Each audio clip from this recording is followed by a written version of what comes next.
Hey everyone. Thank you so much for joining. Good morning or afternoon, depending on where you are joining from. Thank you so much for joining our webinar and also sharing your words and associations in the chat. It's been really fun to read. I'd love to hear more context on everything, actually. We're very excited to welcome you to today's webinar about our research that we've been conducting with CityThread in Bentonville, Arkansas. I'm going to keep the introductions short so we can dive right into the webinar. Um, yeah, I'm just going to quickly introduce our speakers and tell you what to expect for today. Yeah, as you might have noticed, you are muted and without video. That's just to make things run as smoothly as possible. But we do encourage you to engage in the chat and to ask the questions you have throughout and to also share experiences in the chat, which is open to everyone. Um, we are happy also to be joined by quite a lot of people from Bentonville itself, where we conducted the research, I'm assuming. Um, Thank you very much once again for participating in this project and giving us your time and your insights, which is really, um, sorry about that, Brett. It's all working, or it should be at least. Um, yeah, thank you again for helping us with this project and giving us your time and sharing your insights. We are also very honored to be joined by Jessica Pearson. She is the coalition manager of the Bentonville Moves Coalition. And with that, she plays a crucial role in facilitating communication between the public and private key stakeholders. Um, in Bentonville. We're also joined by Dylan, who is a senior researcher at the Urban Cycling Institute and has been working on this project for the last year or so. And he will start introducing our research in a little bit. My name is Lilian, and I am a research fellow at the Urban Cycling Institute working on this project as well. And with that, I would like to give the floor to you, Dylan. Thanks, Lillian. Uh, okay, my slides are changing, which is good. Yeah, thanks for that, Lillian, and nice to be here. Nice to see a few familiar names in the chat as well from Bentonville and elsewhere. As Lillian mentioned, I'm a senior researcher at the Urban Cycling Institute, so I've been working here now for the last year and a half or so. And this project was a big project of ours last year in 2024. And the kind of way we want to separate this webinar, or at least split this webinar, is that Lilian and I will speak about the research. Specifically, I'll touch on like the approach that we take, why, how the project came about. Lilian will speak about the findings, and then we'll hear from Jessica, who's actually boots on the ground in Bentonville, working on cycling, which would be a really interesting perspective. So for those of you who don't know, the Urban Cycling Institute are a non-profit organization who are based in Amsterdam. And we work on research, training, and events related to urban cycling, active transport, and mobility in Europe, in the US, but also outside of that as well.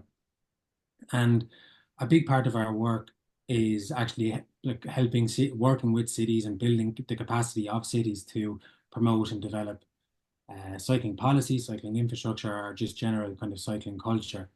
And a couple of years ago, CityThread and a delegation from the US and Kyle and our CEO Meredith worked together a number of years ago, and they've been connected for a long time.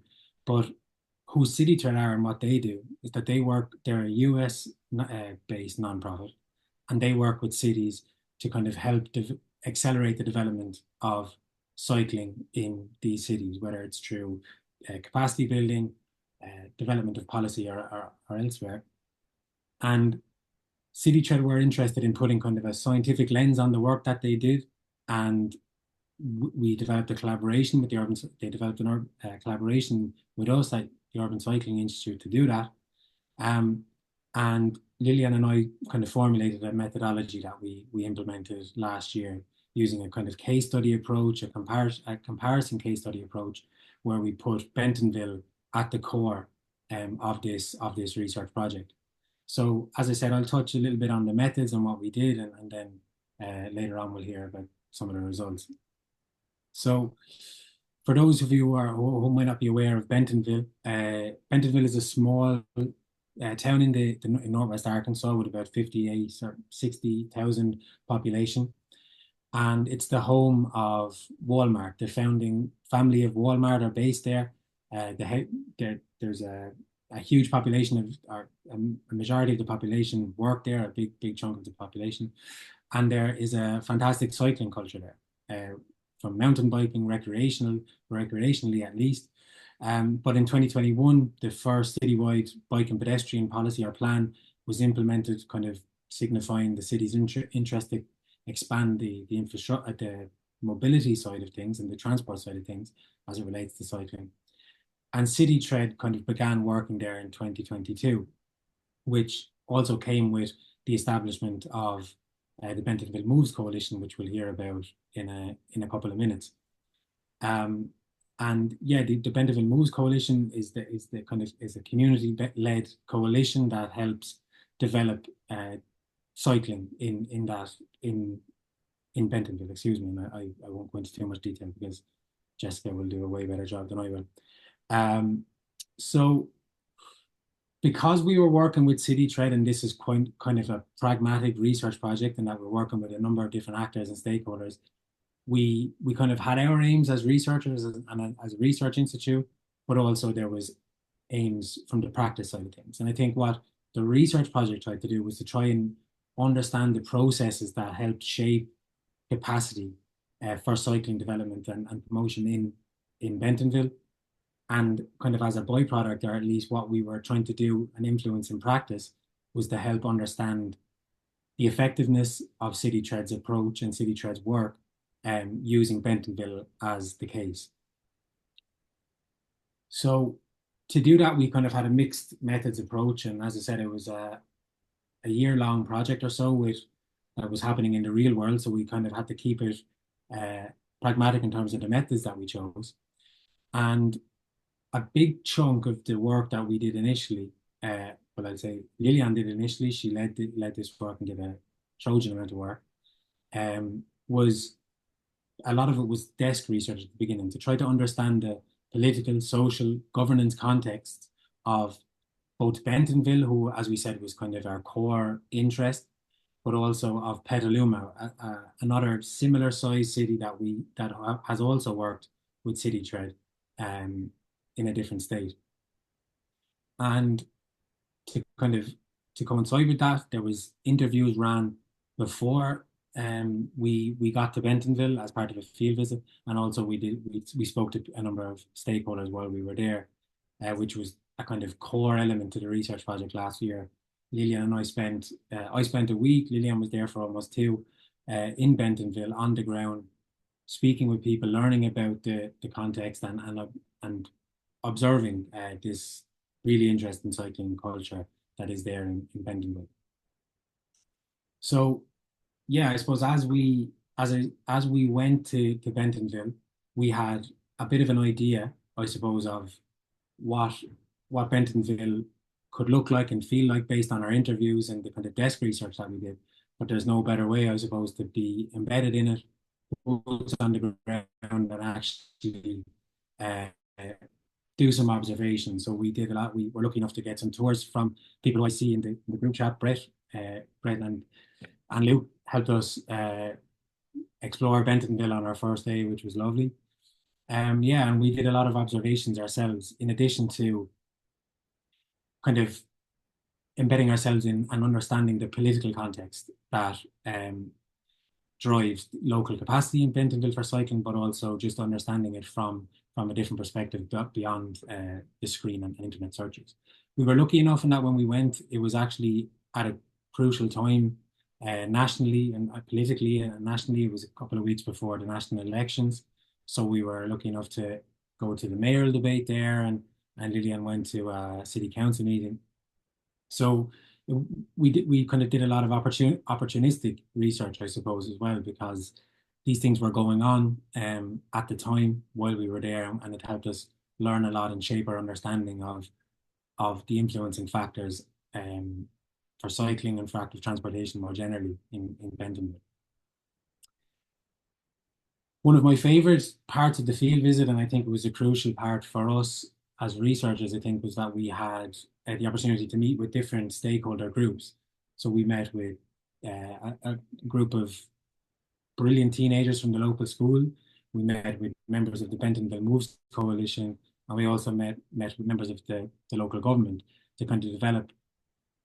We ran group model building workshops, which are common methodologies that are used in community-based research projects that help develop, working with different stakeholders, helping develop kind of a shared understanding of a complex problem. They've been used for physical inactivity, they've been used for obesity, and what we were doing was kind of adapting these methods to understand the factors that influence cycling in Bentonville from the perspective of these three different stakeholder groups. So really interesting workshops, really interesting conversations, and to kind of hear the different perspectives of these groups that we'll touch on in the findings was super interesting.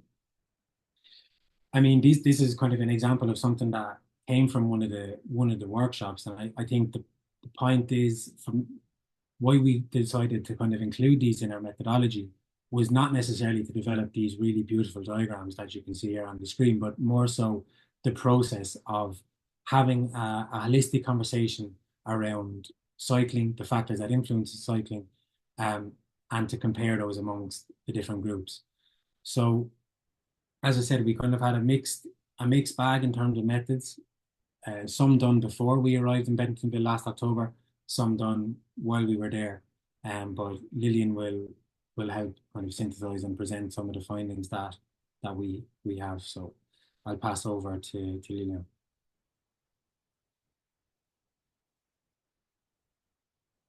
You're on mute, Lillian. Can you hear me now? Perfect. Thanks, Dylan, for introducing the research, kind of the background and the methodology. I will go into the main findings in the next couple minutes. The findings were quite extensive, so rather than rushing through everything, I'm going to try to highlight some of the key things that we found. And please feel free to use the chat throughout to post your questions, and we will have time to go through them afterwards. Also, if you just want to share impressions or experiences from your own context or from Bentonville, feel free to share that as well. Um, that's the great thing about having a lot of people from Bentonville in the webinar, that you can kind of, yeah, add to the discussion in these ways as well. If you could go to the next, yes, perfect. So I'm not going to bore you with this for too long, but this is the framework we use to guide the research. So we found a great model by Alman Koglin to researchers working in Sweden, that divides the local capacity for cycling into 5 dimensions, which are all interconnected to each other. And we use these dimensions of local capacity to guide our work and our research. And with that, focused especially on the relation to civic leadership. Um, we're going to leave this slide because I find it very overwhelming just by looking at it. If you could go to the next one, Dylan. I'm going to explain the capacity dimensions in a bit more of a broken down form of that model. And I'm going to do that by using observations that we made in Bentonville that we could sort kind of into the 5 distinct but interrelated capacity dimensions. So the first capacity dimension being technical capacity.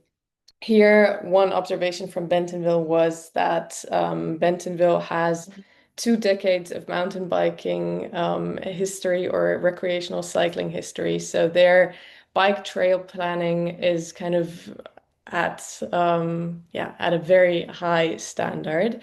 And they have kind of achieved excellence in constructing soft surface trails. However, this does not immediately translate to planning for on-road cycling infrastructure. So that can pose new challenges in terms of dealing with sewage and stormwater drainage, for example. An example from the financial capacity dimension is that Dylan has mentioned Bentonville being the birthplace of Walmart. There has been quite a heavy reliance on private funding for a lot of things in the past. So that then in turn kind of influences the whole local capacity picture.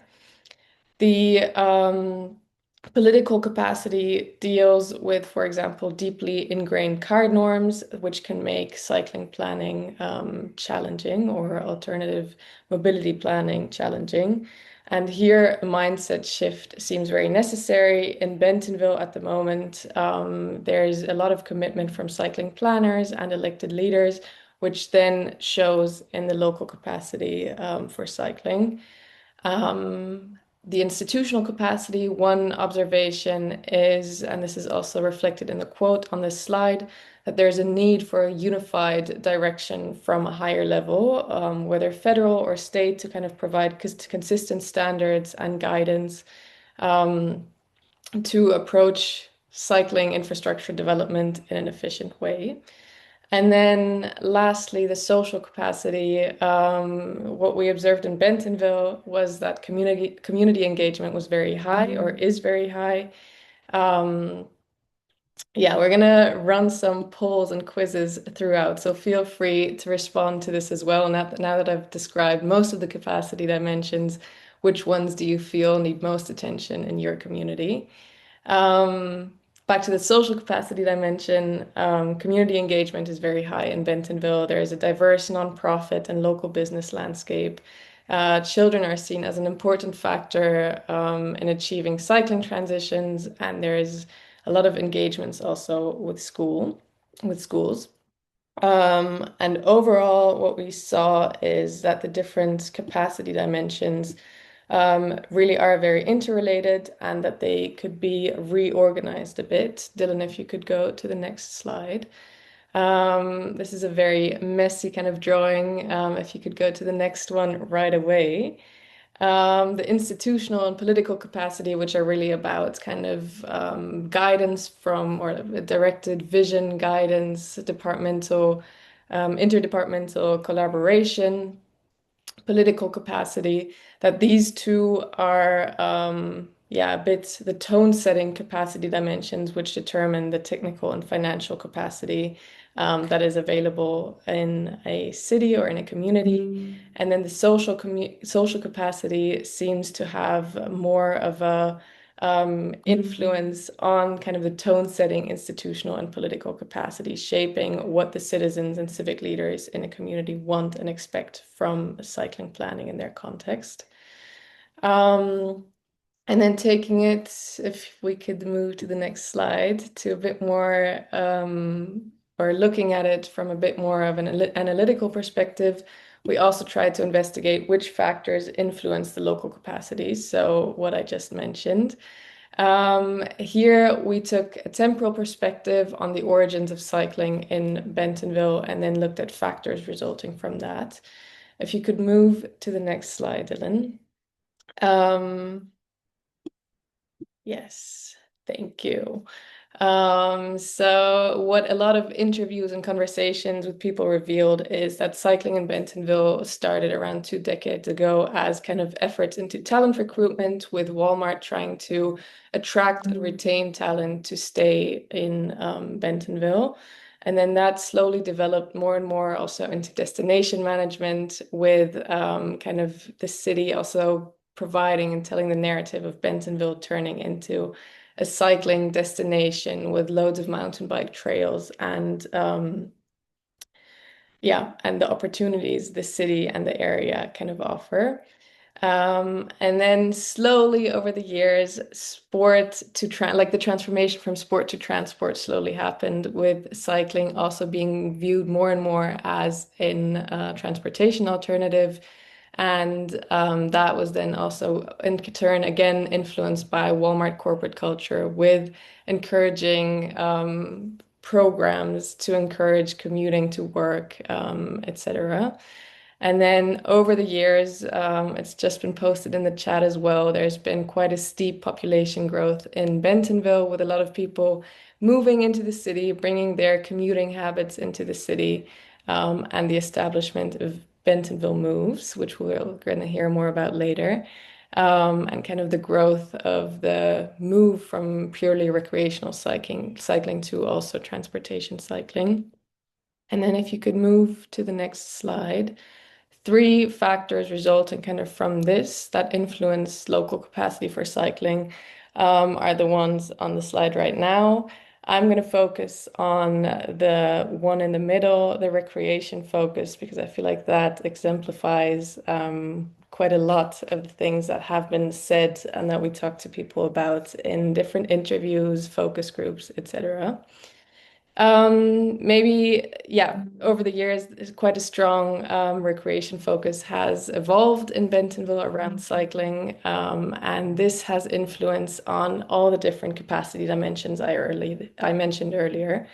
For example, while there are land use considerations for recreational cycling and trail planning, it is not the same as for on-road cycling infrastructure. And that makes the implementation of recreational cycling way less political than building on-road cycling infrastructure, which is more of a contentious and political issue.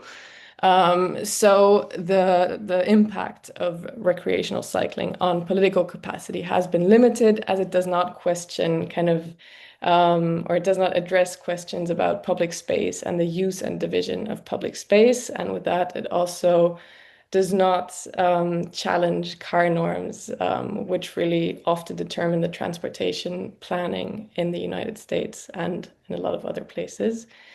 And the recreation focus also influences the social capacity. While there is a lot of sense of community around mountain biking and recreational cycling, there also, or this is also often perceived as a bit of a boys' club or men's club or bro club. Different kind of terms have been used in interviews and conversations, focusing on performance rather than accessibility and community building. However, community building and inclusion seem to be very crucial in gaining local support and local political support for transportation cycling. Um, and this is then, once again, where the kind of nonprofit and local businesses landscape of in Bentonville come into play. If we could move to the next slide, Dylan.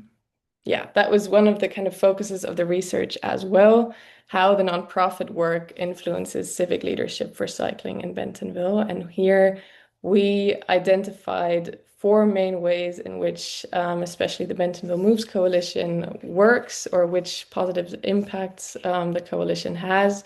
One being that it unites civic leaders to advocate for a common goal, regardless of their personal motivations of working toward that goal. So it brings together a relatively diverse group of people in which the civic leaders and advocates have a lot of freedom in determining in which way they want to involve themselves and give their time and how much time they can even commit to the cause. A second way was the facilitation of influence on local politics by the Bentonville Moves Coalition, which makes involvement in local politics more accessible by informing about events and local agenda setting and where and how to best involve oneself.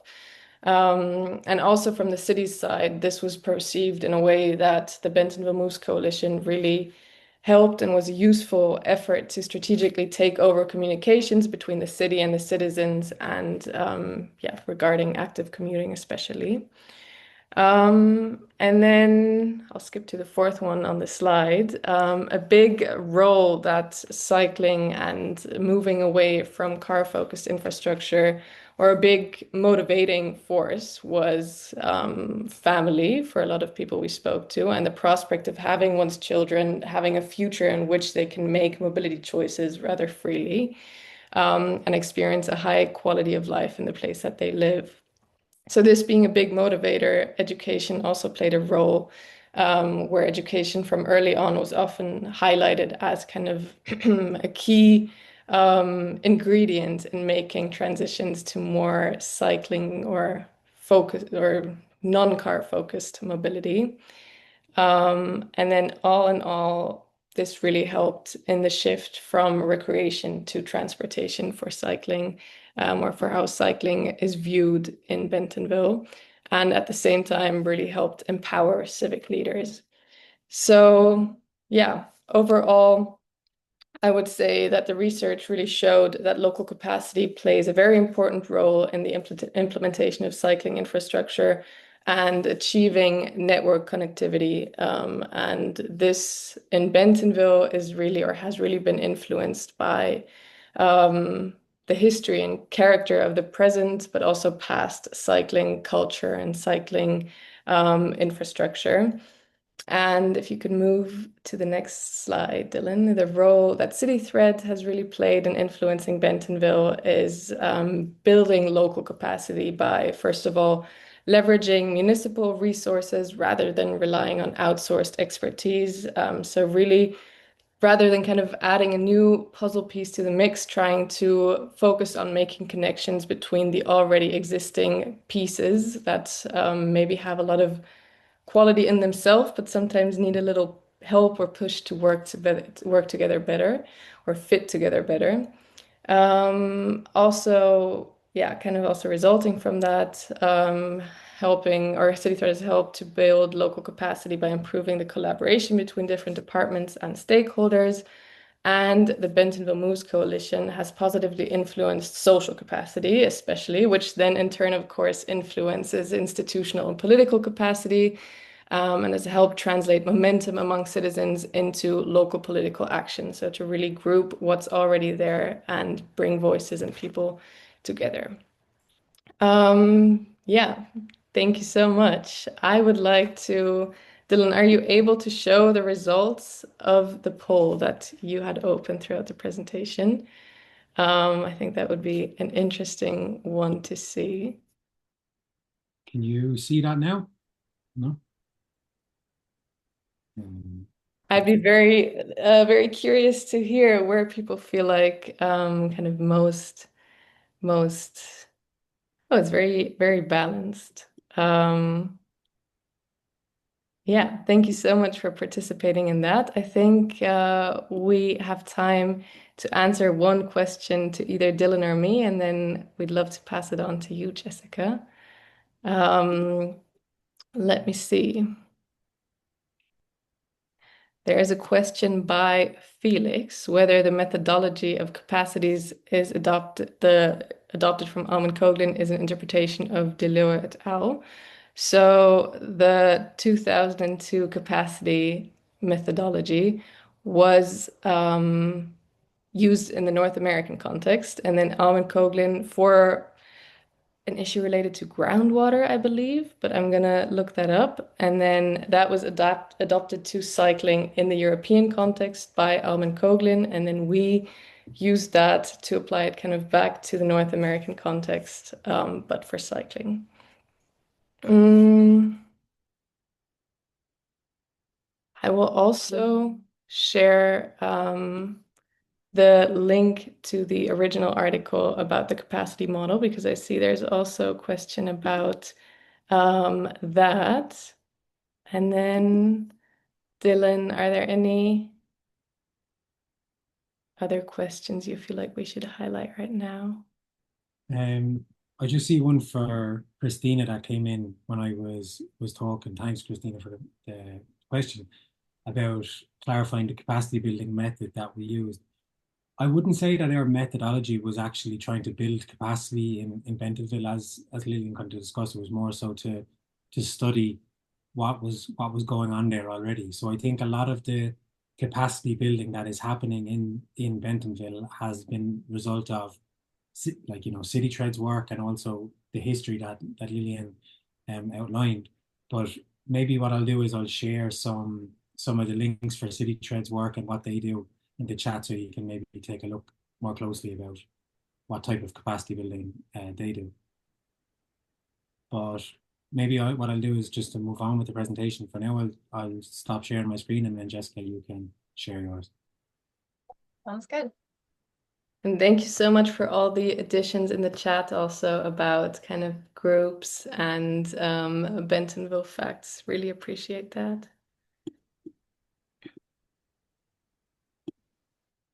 All right, can everyone see my screen all right and hear me? Yes. Wonderful.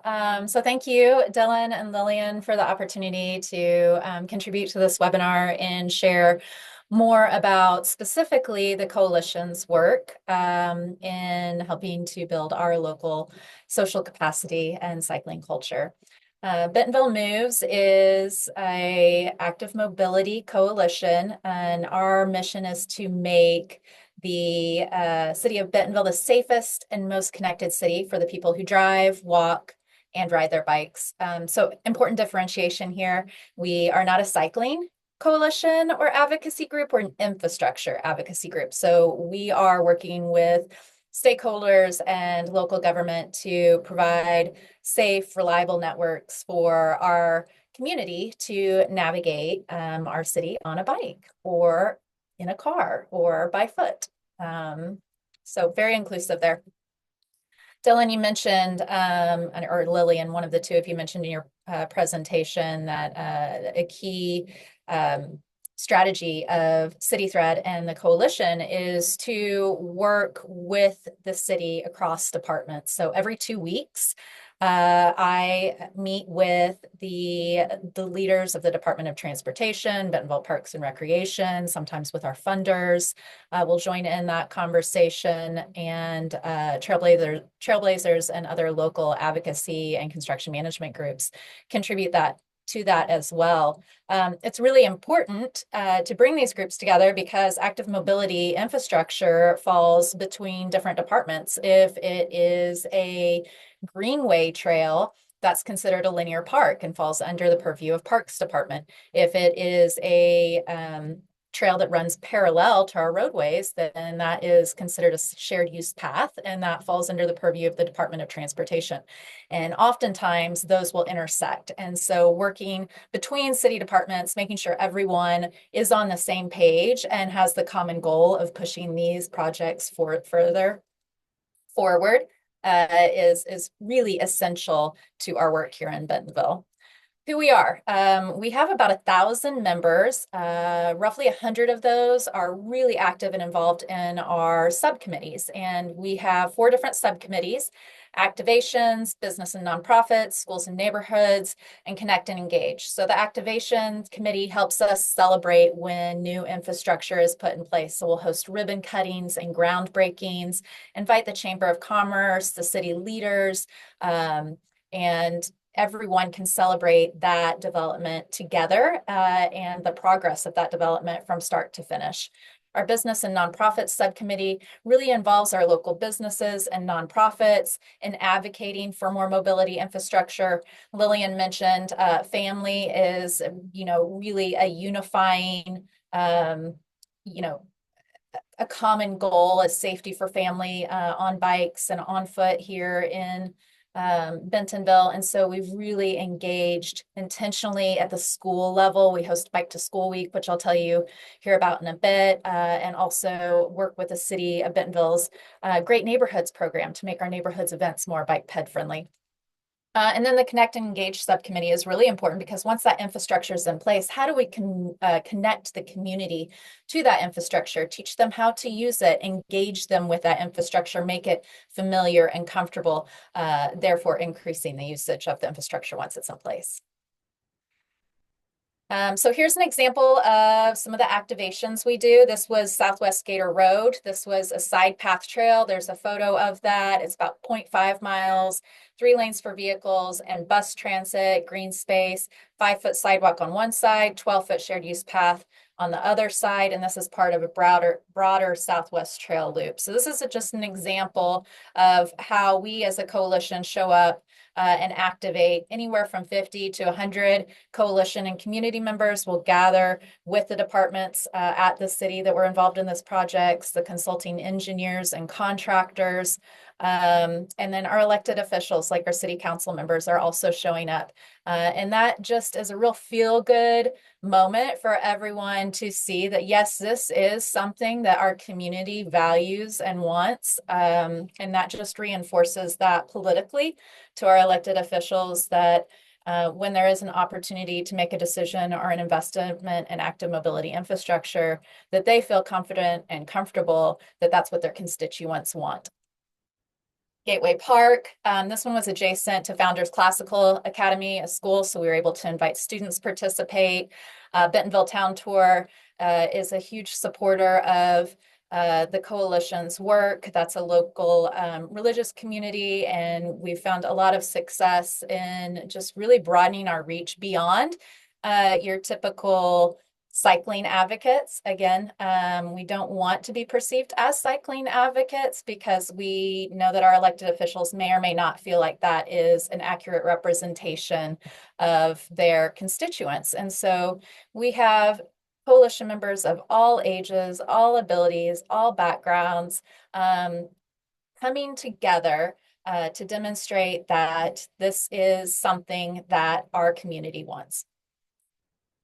8th Street Corridor. This is the main vein of active transportation in Bentonville, Arkansas. It connects Gateway Park, which was just presented on the prior slide, to the new Walmart home office. I think Tom Home in the chat shared some information on our population growth here. Something that hasn't been mentioned yet is Walmart has a whole separate initiative to get approximately 10% of their workforce actively commuting. And so that is going to bring a large influx of cyclists for purpose and for work rather than recreation onto our roadways. And we want to make sure that we have the infrastructure in place to support that. So engaging with them as well has been a high priority of ours. We also are involved in smaller, more tactical urbanism style projects. This was one that was paid for with a sidewalks budget, connecting a school to a park on a secondary arterial that didn't have, for reasons, old growth trees, utilities. We couldn't accommodate sidewalks or shared use paths. So we really wanted to focus on neighborhood streets and making our streets safer for all users. Here's another example of neighborhood streets. We did a kind of a beta of this signage that encouraged local traffic only, slower passage, more intentional passage through some neighborhood streets that were used as a cut through. We will be looking to beta this in some additional areas in the coming months with the formation of our new Active Transportation Advisory Board to inform where those go. We also collaborate with the Great Neighborhoods program, as I mentioned before. So the city of Bentonville has a trailer, and we added some pedestrians ahead, please drive slowly signage to those. That's so when neighborhood events are being hosted, we can place those at entrances and really encourage at the neighborhood level using streets as sidewalks, for lack of a better term.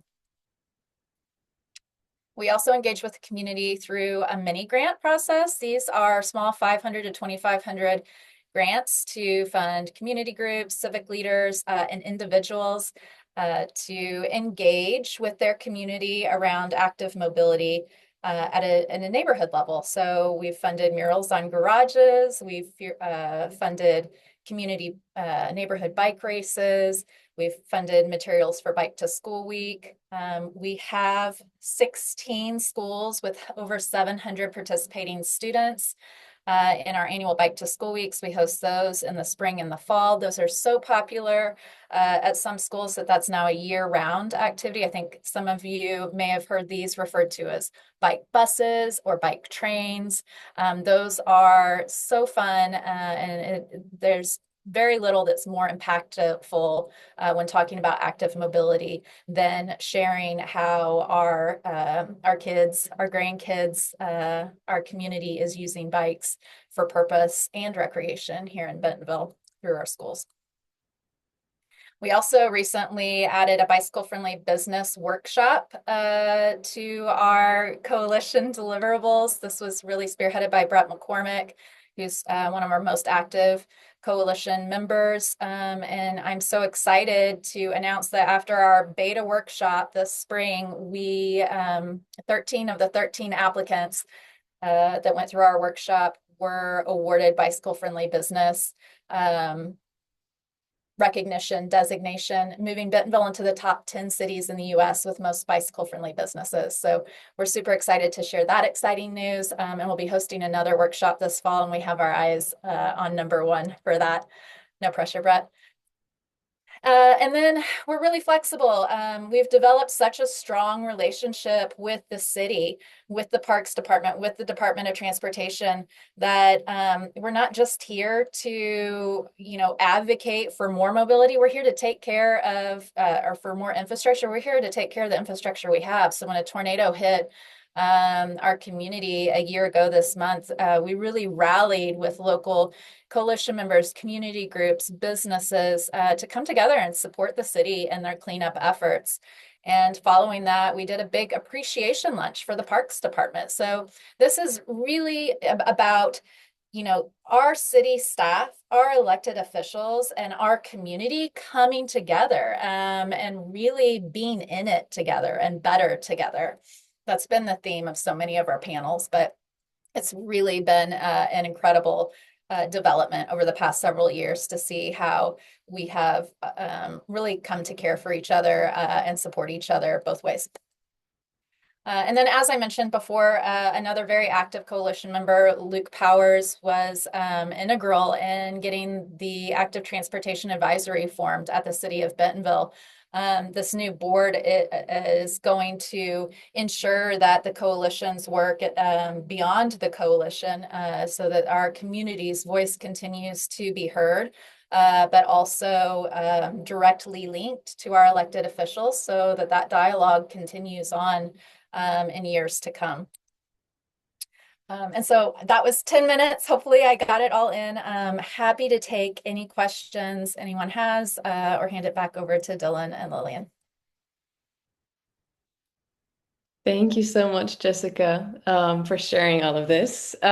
Feel free to add questions to Jessica or to Dylan and me in the chat. I would love to run another poll.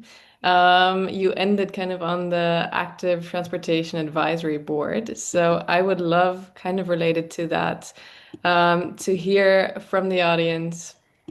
Let me see, I'm trying to run this at the same time. About the political support for cycling initiatives in your community. Let me see, sorry. I have to stop sharing this. Feel free to share kind of from your contexts. And at the same time, I think there's questions coming in to the chat. Jessica, I think this one is for you. Was it challenging to everyone? Sorry, was it challenging to establish this good working relationship with city officials? And how does this work connect in with Safe Routes to School program, if at all? Maybe the first question is a good one to start with. Was it challenging to establish this good working relationship with city officials? It was not. I think the city officials, the city staff have all been very open to the positive reinforcement that the coalition can provide. We are very intentional in what we say and how we say it, and we are about supporting and celebrating investments. So I think that's been a key to building rapport with our city staff and our elected officials, as they know that we're here to help them do their jobs and also to understand what it is that their community desires. We did some polling early on, which I think was really powerful when the coalition and specifically when I joined the coalition and started to grow its engagement and membership. We polled all of Benton County voters, so not just Bentonville, Arkansas, but Benton County. We really wanted to be representative. We used a third party to do that polling, and we found that a majority of the respondents supported the Connecting Bentonville plan. 89% in fact. And so when you can walk into a city council member and present data, 89% of voters are in favor of this plan's implementation. 74% believes the city needs to act quickly on this so that we can navigate without increasing the number of cars on the road. And 73% of voters find it important to support a separated mobility network, allowing everyone to get around more safely and easily. So we're showing the numbers, but also the faces and the people regularly and intentionally. And that has just made it, in my opinion, really easy to work with our elected leadership and our city staff. Thank you so much. I'm gonna share the results from the poll. Um, so it seems that there's people are sitting in the middle on that one, but then it's leaning towards the weak side of political support for cycling. Another question that we received in the chat was about car culture. Let me try to find that one. Or Dylan, if you have it open. Um, yeah, there was a question about how to challenge car culture and car norms. I don't remember the exact question right now, but maybe looking into the research that we did, where we found that there was still quite a strong recreational focus or a perception of cycling as recreational. Maybe one kind of anecdote from a lot of conversations we had with people is that when we started talking about cycling, the first thing was about mountain biking, etc. And then we had to like slowly move more into the non-recreational cycling domain of or area of questions.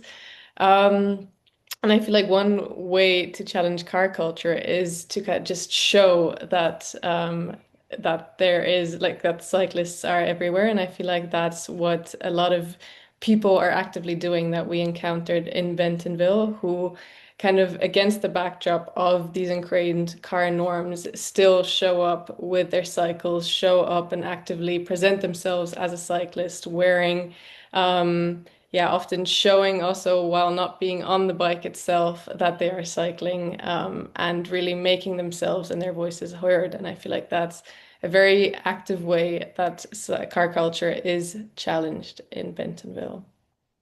Um, Maybe related to that, I would love to also share another poll on that. Where do your city's priorities lie in terms of cycling? Is it more on the recreational side or more leaning towards transportation cycling? Yeah, as a webinar host, I cannot take part in the poll, but living in Amsterdam, I feel like the focus is definitely more towards the transportation side for my context.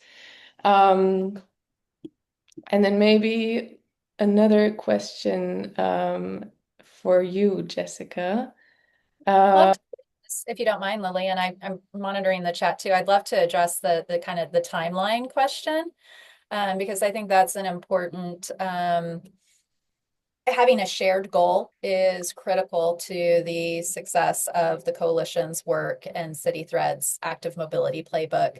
And so we set a timeline of 30 miles in 3 years, which is really aggressive considering that prior to the formation of the coalition to advance an active mobility network, the rate of implementation for new infrastructure was 1 mile per year.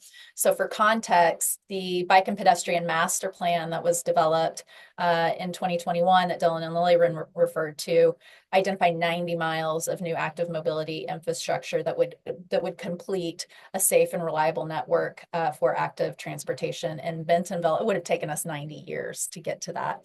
And with the population growth that Tom Hone referenced in our webinar chat, that's just will be continually it sets us up for failure. So 30 years for the projects that were outlined on that map to the individual that asked that, or 30 miles in 3 years is the timeline associated with that, and also the shared goal that our city leadership as well as the coalition and City Thread came together to advance. Thank you. I feel like that's a really helpful one. That's something we also noticed throughout the research, like kind of looking at the more temporal perspectives to these things can be very, very helpful. I'm going to share the results of the last poll here, and also answer the question by Rick Holt. Feel free to also add on to it, Dylan. Did the strong recreational cycling focus seem to have helped from a foundational standpoint? So this is something I feel like kind of the more we progressed in the research, and the more we spoke to people, this was something that we were wondering whether it is a barrier or something that facilitates mobility transitions. And yeah, as it is often in social science research, I feel like the answer is it depends. On the one hand, it really helps to normalize the presence of cyclists. So also being in Bentonville ourselves, cycling in Bentonville, we really felt that many car drivers, at least, were aware of cyclists being on the street and that their presence was kind of normalized. And that so in that way, the recreational nature of cycling maybe had a spillover into the transportation cycling yeah, domain. But on the other hand, um, it didn't really help normalize or it didn't help challenge car culture because it is not as political as transportation cycling because it does not relate to questions of public space. It does not question yeah, the use of public space. So in that sense, there was less of a spillover from recreational to transportation cycling. Um, should we add one more question and then slowly wrap it up? Is there anything, Jessica, that you've seen in the chat that you feel like um, answering? I would just say, to build on what you were saying, Lillian, about having such a strong recreational cycling presence culturally and just acknowledging that the majority of our residents own bicycles. And if we provided them safe and reliable infrastructure to replace 1 or 2 car rides a week for a purpose, would they use that? Nearly everyone I've visited with has said yes. And so think of it that way, like not changing your habits, not changing. If you're a car driver through and through and you have no interest in riding a bicycle or walking to work, to school, to your appointments, errands, just think if everyone in Bentonville that had a bike chose to do that once or twice a week, how much less traffic you would have to deal with, how much more parking you would have available to you in your car. And so that's really how we like to frame the conversations. It's not behavior change, it's choices. And if more people have a choice, then that is going to relieve some of the burden of the population and transportation woes that we're currently experiencing. Yeah, thank you so much. I think with that, we're gonna wrap it up. Thank you so much, everyone, for joining today. Thank you also for engaging in the chat and also answering the questions to each other. Unfortunately, we couldn't get to everything, but it was such a nice or from what I've seen from the chat, it was such a nice conversation with people answering each other. Thank you, Jessica, so much for joining and contributing. And thank you again to everyone from Bentonville who helped kind of make this possible. I'm gonna share a bunch of links in the chat with kind of Urban Cycling Institute, City Thread, and Bentonville Moves Coalition resources. We have a great conference coming up in September in Amsterdam with registrations now open.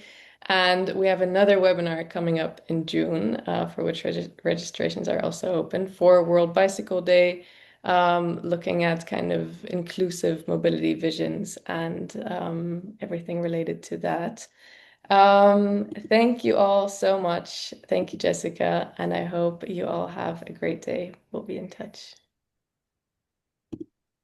Thanks, everybody.